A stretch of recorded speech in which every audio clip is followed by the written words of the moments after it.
వయసులో వచ్చే గర్భంపై డాక్టర్లు చెప్పే ముఖ్యమైన విషయాలు. టీనేజ్ ప్రెగ్నెన్సీ అంటే 13 నుంచి 19 ఏళ్ల మధ్య గర్భం దాల్చడం. ఈ వయసులో శరీరం, ముఖ్యంగా గర్భాశయం పూర్తిగా సిద్ధం అవ్వదు. అందుకే తల్లికి అనీమియా, పోషకాహార లోపం, డెలివరీలో సమస్యలు వచ్చే అవకాశం ఎక్కువగా ఉంటుంది. బిడ్డకు కూడా సరైన అభివృద్ధి లేకపోవడం, తక్కువ బరువుతో పుట్టడం, మిస్ క్యారేజ్ ప్రమాదం ఉంటుంది. సామాజికంగా కూడా టీనేజ్ గర్భం సమస్యలు పెంచుతుంది. చదువు ఆగిపోవడం, కొంతమంది పెళ్లి కాకముందే తల్లి కావడం వల్ల ఒత్తిడి, సమాజం నుంచి ప్రెజర్ ఉంటుంది.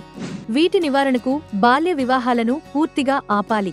చిన్నప్పటి నుంచే లైంగిక ఆరోగ్యం, ప్రత్యుత్పత్తి గురించి అవగాహన కలిగించాలి. నిపుణుల సలహాలు తీసుకోవాలి.